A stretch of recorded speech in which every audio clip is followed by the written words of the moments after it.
Aftermath is the fourth installment of multiplayer DLC for Battlefield 3, due this December. It drops players back into the wreckage of Tehran after the earthquake you might remember from the single-player campaign, and brings with it 4 new maps, a new crossbow weapon, new vehicles, and a new mode, Scavenger. We recently had a bash on a couple of the maps and had a word with producer Craig Mcleod.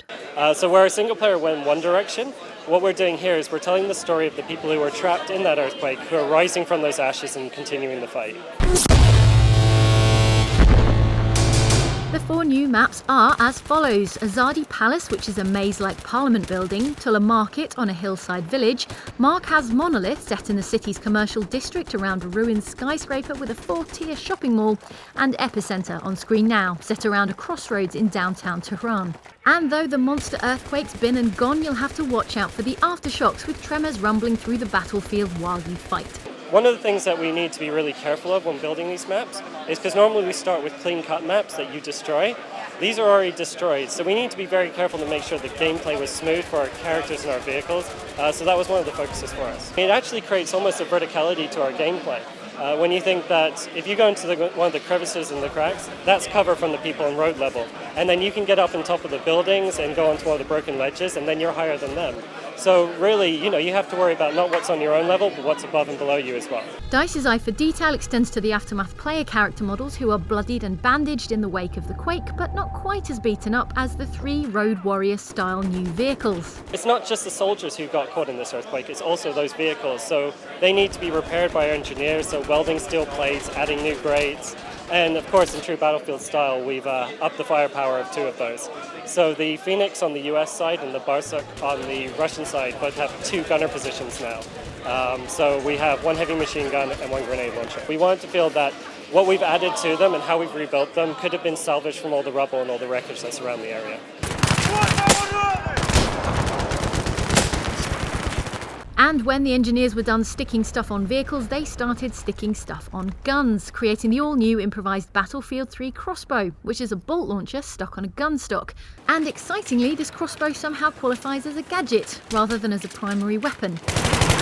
So what I love about this weapon are 2 main things. The first one is it's not tied to any particular class. So it doesn't matter what class you want to play, you can keep your primary weapon. This is now a gadget, so you're just adding this to your arsenal. The other thing that I love about it is the variety of gameplay it offers. So this is done in the form of 4 different bolts. So the first one's a standard bolt, which is mid-range, mid-damage, very much like your bread and butter. Then we have a scan bolt, which you can shoot into a particular area to show proximity of enemies.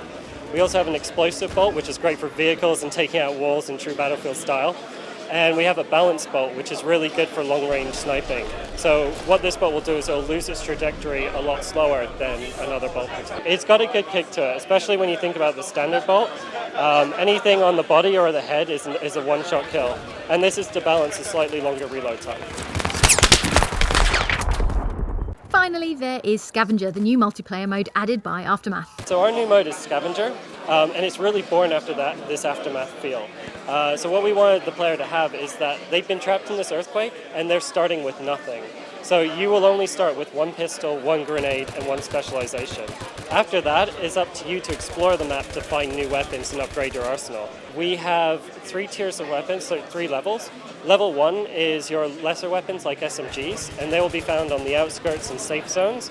If you want to get to the biggest and the best on level 3, then you really need to go to the danger areas. You need to go around flags, open areas, creating essentially a risk versus reward gameplay. The weapon spawn points are in the same place each time, and they will be the same level of weapon, but what is randomized is the weapon you might get. So you might get, if you go to a level 3 weapon, you might get an assault rifle, an M16 one time, then next time you might get an LMG, then next time you might get a carbine. So really, and they all have different attachments on them.